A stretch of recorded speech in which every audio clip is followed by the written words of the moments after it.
몇 년 전이에요. 저희 첫째 아들이 저에게 이런 질문을 해요.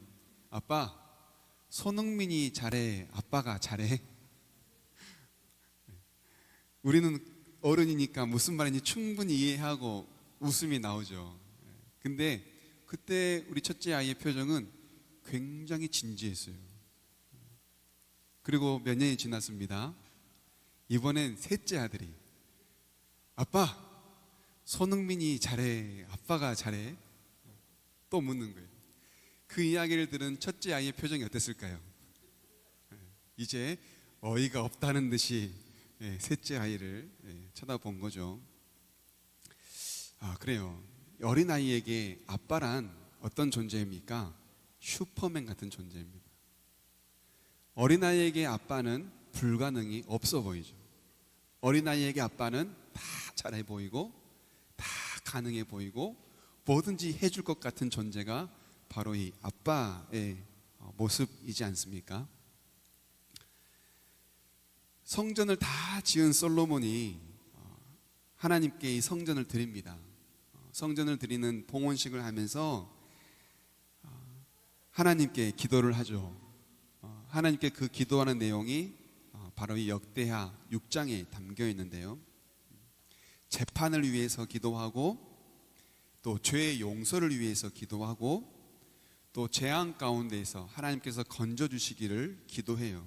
그런데 오늘 본문의 내용은 그 가운데서도 이방인을 위한 기도를 드린 솔로몬의 기도가 오늘 본문에 이렇게 담겨 있습니다. 성전을 봉헌하는 자리에서 이스라엘 백성들을 위해서도 기도하지만 이방인을 위해서도 기도한 것은 성전은 기도하는 집이다라는 것과 함께 만민이 기도하는 집이다라는 것을 말합니다. 성전은 이스라엘 백성들이 함께 기도하는 곳이기도 하지만 하나님을 모르는 이방인들도 함께 기도하는 곳이다라는 것을 우리에게 말씀해 주고 있습니다. 더 나아가 하나님의 집인 이 성전이 이방인이 기도할 수 있는 이방인에게도 열려있는 집이다라고 하는 것은 하나님 아버지의 마음은 한계가 없이 모든 사람을 품을 수 있는 넓은 마음을 가진 하나님 아버지시다라고 하는 것을 우리에게 말씀해 주고 있습니다. 그래서 오늘 본문의 주제를 제가 정할 때 한계가 없는 하나님, 여기서만 그치지 않고 아버지라는 이름을 일부러 넣었어요. 아버지 하면 넓고 불가능한 것은 없어 보이고 우리에게 슈퍼맨 같은 그런 존재이지 않습니까? 바로 하나님이 그렇게 한계가 없는 하나님이시요 우리의 아버지시다라고 하는 것이죠. 먼저 하나님은 한계가 없으신 하나님이신데 무엇에 한계가 없으실까요? 오늘 본문에 보면 하나님은 사랑의 한계가 없으십니다. 한번 따라해 보시죠. 사랑의 한계가 없는 하나님 아버지.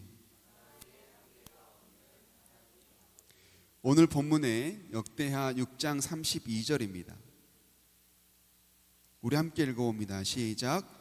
그리고 또 주님의 백성 이스라엘에 속하지 아니한 이방인이라도 주님의 크신 이름과 강한 손과 편팔로 하신 일을 듣고 먼 곳에서 이리로 와서 이 성전을 바라보며 기도하거든. 아멘.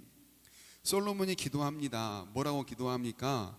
주님의 백성 이스라엘에 속하지 아니한 이방인이라도 그 이방인이라도 기도한다면 하나님께서 들어달라는 기도인 거죠.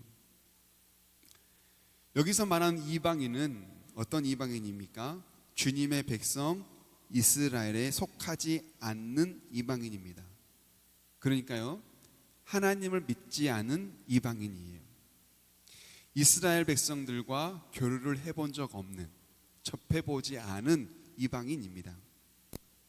그런데 이방인에는 또 다른 이방인이 있습니다. 바로 이스라엘에 속한 이방인입니다. 개종한 이방인인 거죠. 한 해로 보면 이스라엘이 애굽에서 나올 때에 이스라엘 백성만 이스라엘의 장정만 어른들만 60만 명이었다라고 말하면서요, 그 가운데에 이방인이 있었다. 개역 개정에는 이방인을 잡족이라고 표현했어요. 그들이 60만 명 함께 이스라엘 백성과 함께 60만 명이 출애굽을 했다라고 말합니다. 이스라엘이 애굽에서만 지난 세월만도요 430년입니다. 430년이라고 하는 그 긴 세월 동안 이방인들이 이스라엘 백성들을 보면서 나도 하나님을 믿겠다 하면서 이스라엘로 개종을 한 거예요. 하나님을 믿는 백성으로 개종을 하여 이방인들이 이스라엘 백성 사회로 들어오게 된 겁니다. 그들이 이스라엘 백성들이 출애굽할 때 함께 출애굽을 했던 겁니다. 그런데 생각해 보세요, 여러분. 그들이 처음부터 하나님을 믿었겠습니까? 아니었잖아요. 그들이 이방인이었기 때문에 처음에는 이방인으로 시작했지 않겠습니까? 하나님을 모르는, 이스라엘에 속하지 않은 이방인으로 시작하지 않았겠어요? 그런데 그들도 하나님을 믿고 출애굽을 할 때 하나님이 그들도 출애굽을 할 수 있도록 건져내셨다는 거예요. 그런데 놀라운 것은 하나님께서 그 이스라엘 백성들에게 법을 주실 때에 이방인들에게도 그 법을 똑같이 적용하세요. 출애굽기 12장 49절인데요, 출애굽 이후에 하나님께서 모세에게 앞으로 너희가 유월절을 지킬 때 이렇게 하라라고 하는 명령이에요. 함께 읽어봅니다. 시작. 본국이 내게나 너희에게 몸붙여 사는 타국이 내게나 이 법은 동일하다. 아멘. 이스라엘 백성에게나 너희가 사들인 타국인, 이방인 또는 종에게나 이 법은 동일하다라고 하는데, 이 법은 바로 뭐냐면 유월절 법이에요. 출애굽 이후에 이스라엘 백성들이 가장 중요하게 여겨 지켰던 절기가 뭡니까? 바로 유월절이죠. 하나님께서 애굽에서 우리를 건지심을 감사하며 하나님을 예배했던 날이 바로 이 유월절이지 않습니까? 그런데 이 유월절을 이방인에게도 지킬 수 있도록 법을 주셨는데 그 법이 어떻다? 동일하게 하셨다는 거예요. 모두가 다 할례를 받고 할례를 받는 자면 하나님께 나와 유월절 감사 예배를 드릴 수 있게 하셨다는 겁니다. 다시 말해, 하나님은 이스라엘 백성뿐만 아니라 이방 민족도 하나님의 구원에 참여할 수 있도록 길을 열어주신 겁니다. 예수님께서 복음을 전하러 가시는 길에 굳이 들러도 되지 않는 사마리아를 들리십니다. 사마리아는 어떤 지역입니까? 당시 유대인들은 이 사마리아인들과 상종도 하지 않았습니다. 왜냐하면 사마리아는 다른 이방 민족들과 피가 섞인 다민족 혈통이에요. 그래서 순수 유대인들 입장에서는 사마리아인들이 부정한 자들이었어요. 그래서 유대인들은요, 사마리아인들과 상종도 하지 않았다라고 말합니다. 그런데 예수님께서는 굳이 가지 않아도 되는 그 지역을 들러서 전도를 하러 갈릴리로 가셨거든요. 그런데 놀라운 것은 사마리아 지역으로 가서 사마리아 여인에게 물을 얻어 마십니다. 유대인들이 상종도 하지 않은 그 이방 여인에게 물을 얻어 마셔요. 그런데 더 놀라운 것은 그들에게 복음을 전하고 수많은 사마리아 사람들이 예수님을 영접하기 시작합니다. 그래서 예수님은 그렇게 그 길을 떠나지 아니하시고 이틀을 더 머무셨다가 사마리아에서 나오세요. 무엇을 의미합니까? 예수님은 사마리아 지역에서 그들과 함께 시간을 보내며 복음을 전하시고 예수님을 믿게 하심으로 이스라엘 백성과 사마리아 사이의 장벽을 허무신 겁니다. 이렇듯 하나님은 이스라엘 백성뿐만 아니라 모든 민족을 다 사랑하십니다. 하나님은 이스라엘의 하나님일 뿐만 아니라 모든 나라의 하나님이시라는 거예요.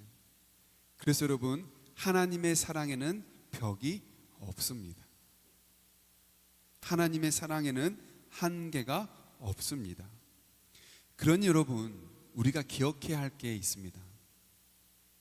하나님께서 이스라엘 민족의 아버지라 할 수 있는 믿음의 조상 아브라함을 부르실 때 그 아브라함에게 주신 사명, 아브라함을 부르신 목적이 있거든요. 창세기 12장 3절이에요. 이게 바로 아브라함을 부르신 목적입니다. 함께 읽어봅니다. 시작. 너를 축복하는 사람에게는 내가 복을 베풀고 너를 저주하는 사람에게는 내가 저주를 내릴 것이다. 땅에 사는 모든 민족이 너로 말미암아 복을 받을 것이다. 아멘. 하나님께서 아브라함을 부르시고 그에게 하신 말씀이 뭐냐면 땅에 사는 모든 민족이 너로 말미암아 복을 받는다라고 말씀하셨어요. 하나님께서 아브라함을 부르신 목적은 땅에 사는 모든 민족이 아브라함을 통해 복을 받는 것이었습니다. 하나님이 아브라함을 부르실 때 아브라함에게만 복을 주려고 부르신 것이 아니라 아브라함을 통해 다른 모든 민족, 땅에 사는 모든 민족이 복받기를 원하신 겁니다. 그래서 여러분, 예수님께서도요, 승천하실 때 제자들에게 마지막 사명을 주셨잖아요. 오직 성령이 너에게 임하시면 너희가 권능을 받아 예루살렘과 온 유대와 그 다음 사마리아와 그 다음 땅 끝까지 이르러 내 증인이 되리라 하시니라. 하나님께서 제자들에게 주신 사명은 예루살렘에만 복음 전하는 게 아니에요. 예루살렘에만 머무는 게 아니에요. 온 유대. 그런데 또 유대만이 아니에요. 어디까지요? 너희가 상종도 하지 않는 이방인이라 여기는 원수처럼 여기는 사마리아까지, 원수에게까지. 그런데 또 원수에게는 넘어 또 어디까지요? 땅 끝까지 이르러 증인이 되라 말씀하신 겁니다. 하나님께서 제자들을 부르신 이유는 바로 그들을 통하여 땅 끝에 있는 모든 민족이 복받게 하려고 부르신 거예요. 그래서 여러분, 하나님의 사랑에는 한계가 있다 없다? 없다요. 없다고요. 여러분, 우리를 성도로 부르신 목적이 뭡니까? 우리를 교회로 부르신 목적이 뭡니까? 우리만 구원받게 하려고요? 우리만 사랑해서요? 나만 사랑해서 여기 부르셨습니까? 나만 구원받게 하려고 나를 여기에 부르셨습니까? 아니에요. 하나님께서 아브라함을 부르신 것처럼 똑같습니다. 예수님께서 제자들을 부르신 것처럼 똑같습니다. 우리를 부르신 이유는 하나님의 이 넓은 사랑을, 완전한 사랑을 땅 끝까지 전하게 하려고, 우리로 하여금 복의 근원이 되게 하려고, 복의 통로가 되게 하려고 우리를 부르셨다라는 겁니다. 그러니 여러분, 우리는 내 중심적인 시야에서 벗어나야 될 필요가 있어요. 시야를 넓혀서 내 주변을 더 넓게, 더 크게 볼 필요가 있는 겁니다. 내 문제만 놓고, 그리고 또 내 가정만 놓고 기도했다면 이제는 기도가 이웃으로, 더 나아가 내가 원수처럼 여기는 그를 위해서도, 그리고 우리가 예배 시간마다 나라와 민족을 위해 기도하는 것처럼 또 나라와 민족을 위해서도, 그리고 교회를 위해서도, 또 교회의 다른 지체들을 위해서도 서로를 위해 기도하고 서로를 돌볼 수 있도록 우리의 이 시야, 나에게 집중되어진 이 시야를 넓혀가야 하는 거예요. 그래서 여러분, 하나님의 사랑에 한계가 없는 것처럼 우리도 우리의 사랑을 점점 키워가야 됩니다. 인간인지라 사랑에 한계가 있죠, 당연히. 그런데 사랑을 넓혀가야 되는 거예요.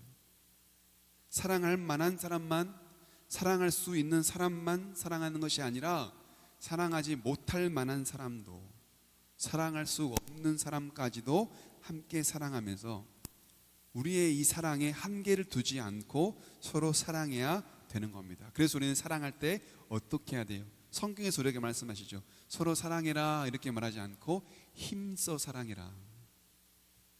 힘써 사랑해라. 힘써 평화를 이뤄라. 힘껏 평화를 이뤄라 라고 말씀하세요.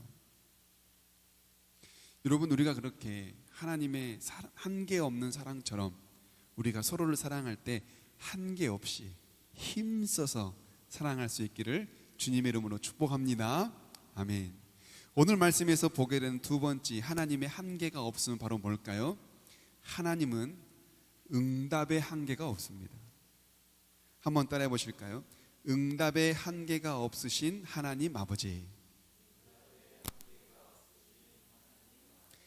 오늘 본문 역대하 6장 33절입니다. 우리 함께 읽어봅니다. 시작. 주님께서 계시는 곳 하늘에서 들으시고 그 이방인이 주님께 부르짖으며 간구하는 것을 그대로 다 들어주셔서 땅 위의 모든 백성이 주님의 이름을 알게 하시고 주님의 백성 이스라엘처럼 주님을 경외하게 하시며 내가 지은 이 성전이 주님의 이름을 부르는 곳임을 알게 하여 주십시오. 아멘. 성전에서 이방인들이 하나님을 향하여 기도할 때, 성전을 향하여 기도할 때 하나님이 들으십니다. 그런데 그 하나님이 어디에서 들으세요? 하늘에서 들으신다라고 말씀하세요. 땅에 있는 성전에서 기도하면 하늘의 하나님이 들으신다라고 말씀합니다. 땅에 사는 백성들이 성전에 와서 하나님께 기도하면 하늘에서 들으신대요.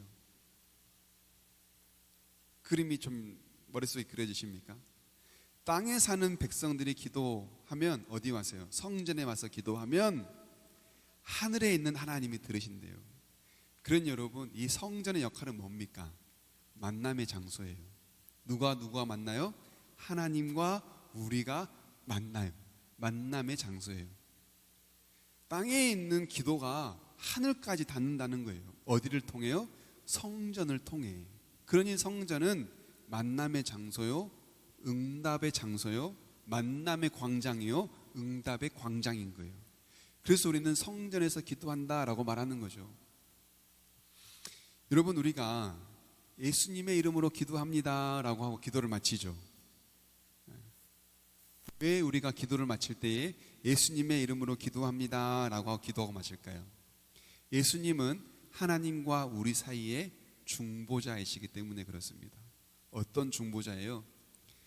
우리의 죄를 사하셔서 하나님께로 나아갈 수 있도록 그 다리의 역할을 하신 중보자이기도 하시지만 우리의 기도가 하나님께 닿을 수 있도록 그 기도를 하시는 분도 바로 예수님이세요. 그래서 예수님은 우리의 중보자세요. 그래서 우리는 이 예수님의 이름으로 기도합니다 라고 하고 기도하거든요. 그런데 오늘 본문을 통하여 우리가 이것을 해석해 보면 이럴 수 있어요. 예수님은 신약 성경에서 자기 스스로를 뭐라고 말씀하셨습니까? 나는 성전이다. 내가 곧 성전이라고 했어요. 그러니 우리가 성전에서 기도한다라는 건 뭘 말해요? 예수님에게서 기도한다는 거예요. 그리고 내 안에 누가 계세요? 성전이신 예수님이 계세요. 그건 무엇을 말해요? 우리가 어디에 있든지 성전이에요. 그러면 우리는 어디에서 기도하든지 어디에서 기도하는 게 돼요? 성전에서 기도하는 게 돼요. 비록 내가 안방에서 기도해도 예수님이 내 안에 계시니까 어디에서 기도하는 거예요? 성전에서 기도하는 거예요. 내가 변소에서 기도해도 예수님이 내 안에 계시니까 어디에서 기도하는 게 돼요? 성전에서 기도하는 게 돼요. 내가 버스에서, 내가 커피숍에서, 내가 길가에서, 내가 설거지를 하다가, 내가 일을 하다가 어디에 있든지 성전이신 예수님이 내 안에 계시니 내가 어디에서 기도해도 구약시대로 보면 어디에서 기도하는 거예요? 성전에서 기도하는 거예요. 그런데 성전이 무엇이다? 하나님과 우리의 만남의 광장이다. 우리의 기도가 하나님께 응답되는 응답의 광장이다. 그러니 우리는 어디에서든지 예수님의 이름으로 기도하면 하나님을 만나고 기도가 응답되는 거예요. 내 안에 예수님이 계시니 우리가 어디에서 기도해도 그게 바로 성전에서 하는 기도가 된다는 거예요. 그런 여러분, 하늘에 있다라고 말씀해도요, 하나님이 하늘에서 들으신다라고 말씀해도요, 멀리서 듣는 게 아니에요. 바로 옆에서 들어요. 항상 내 곁에 있어요. 항상 나와 함께 하세요. 그래서 여러분 데살로니가전서 5장 16절에서 18절 이렇게 말씀하시잖아요. 항상 기뻐하라. 그 다음 뭐예요? 쉬지 말고 기도하라. 그 다음 범사에 감사하라. 이건 우리 입장이죠. 저도 모르게 사투리가 나왔네. 하나님의 입장에서 생각해 보면 어때요? 항상 기뻐하라. 하나님의 입장에서는 항상 기쁨을 주고 있다. 쉬지 말고 기도하라. 하나님의 입장에서는 쉬지 않고 듣고 있다. 범사에 감사하라. 하나님의 입장에선 언제든지 감사거리를 주고 있다. 이 말이거든요. 그러면 쉬지 말고 기도하라. 하나님은 항상 우리를 쉬지 않고 듣고 계신다는 거예요. 언제 우리가 기도할지를 하나님은 쉬지 않고 우리에게 귀를 기울이고 계신다는 겁니다. 그런 여러분, 하나님의 응답에는 한계가 있다 없다? 없다. 하늘에 있다 하여 멀리 계셔서 못 듣는 게 아니다. 내 안에 누가 계시니? 성전 되신 예수님이 계시니 우리가 어디에서 있든지 어디에서 기도하는 거다? 성전에서 기도하는 거다. 그런 여러분, 항상 우리는 어디에서 무슨 기도를 해도 하나님이 들으시고 항상 들으시고 들을 준비가 되어 있으시고 쉬지 않고 듣고 계시고 그 하나님이 우리에게 늘 집중하고 계시는 거예요. 그래서 하나님의 응답에는 한계가 없는 겁니다. 또 하나, 하나님의 응답에는 한계가 없다라고 하는 게 뭘 의미할까요? 여러분, 지금 솔로몬이 누구를 위해서 기도한 겁니까? 이방인을 위해서 기도한 거잖아요. 그런데 이방인도 어떤 이방인이에요? 개종한 이방인이요? 이스라엘에 속한 이방인이요? 아니에요. 이스라엘에 속하지 않은 이방인입니다. 그러면 이들은 하나님께 기도할 때 기도의 절차를 알까요? 모를까요? 모르죠. 본 적이 있어야죠. 배운 적이 있어야죠. 들은 적이 있어야죠. 그래서 우리가 가지고 있는 성경에 보면 부르짖으며 간구하는 것을 그대로 다 들어주소서라고 솔로몬이 기도하거든요. 이것은 물론 이방인이 기도하는 것을 다 들어달라는 의미도 될 수 있지만 이방인이 기도하는 그대로 방법 상관없이 기도 내용 상관없이 절차 상관없이 들어달라는 기도인 거예요. 여러분, 이방인이 뭘 알아서 하나님께 기도하는데 유대인처럼 방식 따지고 절차 따지고 기도하겠어요? 뭘 알아서요? 그냥 일단 기도하고 보는 거 아니겠어요? 자기들이 섬기는 이방 신에게 기도했던 대로 그렇게 기도하지 않겠습니까? 그런데 솔로몬은 그런 기도일지라도 들어달라는 거예요. 예수님께서 복음을 전하시는 길에 수많은 병자들을 고치시잖아요. 그 병자들이 예수님께 뭐라고 기도했게요? 나를 불쌍히 여기소서. 나를 불쌍히 여기소서. 큰 소리로 주 예수여, 주 선생이여, 나를 불쌍히 여기소서. 여러분, 그들이 그렇게 기도할 때 주변에 있는 사람들이 그에게 뭐라고 말합니까? 시끄러, 조용히 해, 조용히 하라고 말하잖아요. 그만큼 큰 소리로 주님을 향하여 나를 불쌍히 여겨달라고 기도했거든요. 그런데 예수님께서는 그들의 기도를 들으시고 그들을 치료하셨죠. 그들의 기도에는 뭐가 있습니까? 절차가 있습니까? 방법이 있습니까? 형식이 있습니까? 아무것도 없어요. 딱 하나 있어요. 뭐예요? 간절함. 그래서 제가 학교 다닐 때, 대학원 다닐 때 교수님하고 멘토 교수님하고 수업을 하면서 교수님, 우리가 중보 기도에 대하여 어떻게 해야 합니까? 그 교수님 딱 이 말씀 하시더라고요. 중보 기도는 힘이 있습니다. 그런데 하나님은 간절한 자의 기도를 들으십니다. 그러니까 여러분, 우리가 기도를 부탁해 놓고 니나 너 나는 기도 부탁했으니까 끝이야 하고 놀면 안 됩니다. 기도 부탁해 놓고 자기는 놀면 어떻게 합니까? 자기가 더 많이 기도해야죠. 중보 기도하는 사람이 1시간 기도하면 나는 몇 시간 기도해야 돼요? 2시간 해야죠. 더 간절해야죠. 어떻게 중보 기도하는 사람보다 더 안 간절합니까? 하나님은 간절한 자의 기도를 들으신다라고 말씀하셨거든요. 불쌍히 여기소서라고 하는 이 병자들의 외침은 형식도 없고 절차도 없고 방식도 없어요. 배우지 못했습니다. 병자이기 때문에 언제나 소외돼서 예배당을 가본 적이 없어요.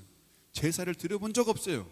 가난해서, 병자라서, 몸이 아파서 항상 소외되고, 그래서 늘 예배하지 못했기 때문에 죄인 취급당했어요. 너희는 하나님을 모르지, 예배하지 않잖아, 제사 안 드리잖아, 너희는 죄인이야. 늘 비주류의 삶을 살고 삼류의 삶을 살던 게 그 사람들이에요. 그런 병자들이 주님께 기도할 때 뭘 알아서 어떻게 기도합니까? 한마디 할 뿐이죠. 나를 불쌍히 여기소서. 그런데 예수님은 그 간절한 자의 기도를 들으시고 그의 기도 가운데 응답하셨다는 겁니다. 이처럼 하나님은 이방인의 기도를 들으세요.